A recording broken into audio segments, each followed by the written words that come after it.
Yo, what's up? This is Ian. In this video, I'm going to talk about havelock wool, which is like a pretty common insulation for vans. And I'm going to talk about the pros and the cons. So I'm just going to bang some out real quick, then I'll kind of go into them. Wrote some on the floor. So number one, it's flexible. Number two, I can't remember what that says. Number three, non-toxic, biodegradable, it's natural.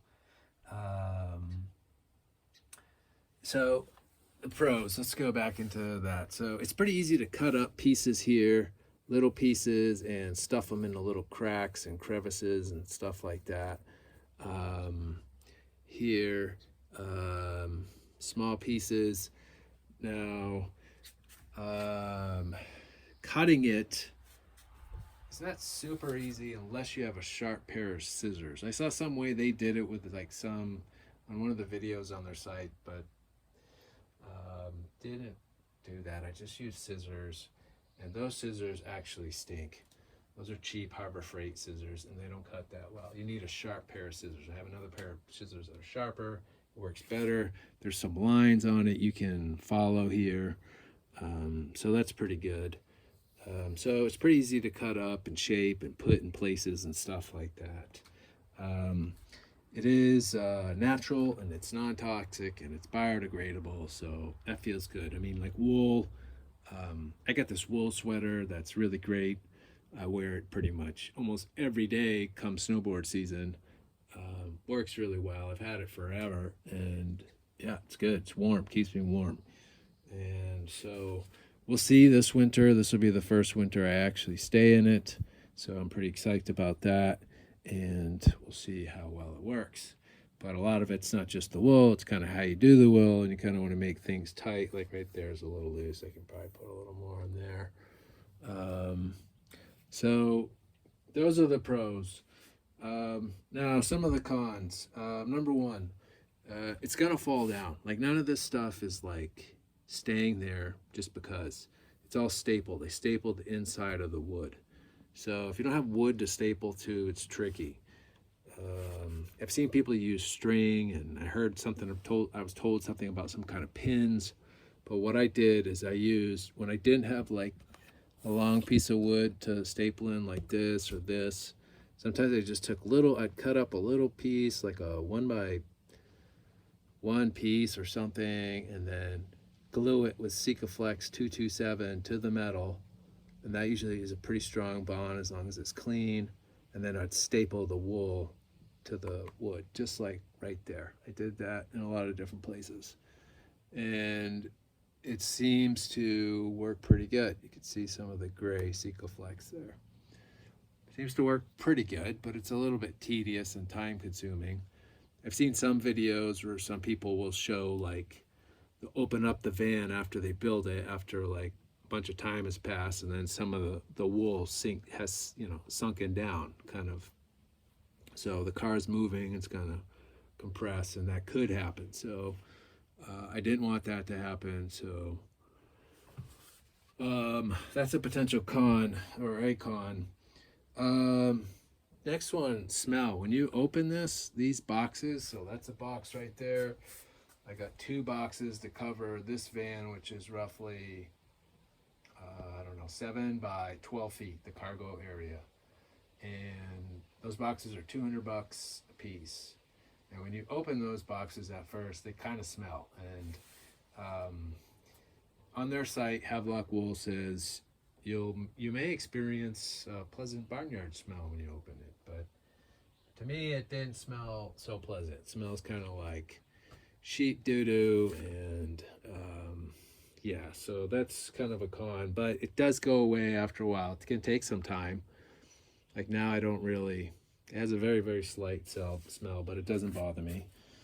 If you ever smelled lanolin before, like it kind of has a little bit of odor like that. But next con would be the cost. I mentioned that box was $200. I forget how many square feet that is. You're gonna have to look it up on their site. I kind of want to say it's 100 square feet, but I'm not sure. Another. Okay, before I forget, I'm jumping around here, but con would be, oh, I guess I'm going to get to that. It's not very clean. It's not very clean. It's dusty too. When you first open this up, dust is like here. I can't really see. You see that? You see all the dust flying? Like if I hit this, see all the dust going out the door there? So it's pretty dusty. Like I wear a mask sometimes when I'm working with it.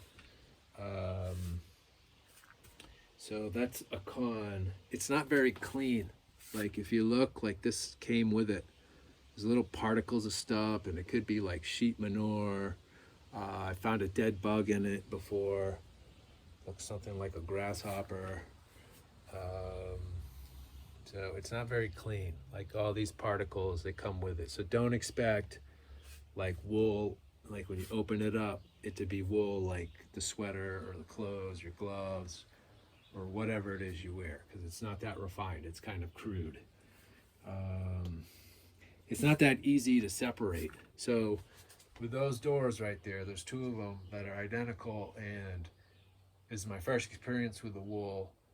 The cavity that the wool goes into is only like an inch. So this wool, they say it's about 2 inches thick. So I separated it, and you can kind of see it separating there. And it looks kind of easy, but it's not really. You got to go slow. It takes time. It's easy to mess up, and so it's not. There's like all these little layers in there, and it's kind of difficult to get it perfect and clean. Like separate 2 inches into 2 1-inch pieces. That's difficult to do. So I would say that's a con. They make it look real simple on a video on their site, but I didn't find it that simple. What else? It's a little bit inconsistent. So yeah, that's basically my quick pros and cons with it. Real easy to just like see. I came up like this piece only goes to about here, but you can get little pieces and stuff them in stuff. So it's really good. So it's flexible that way.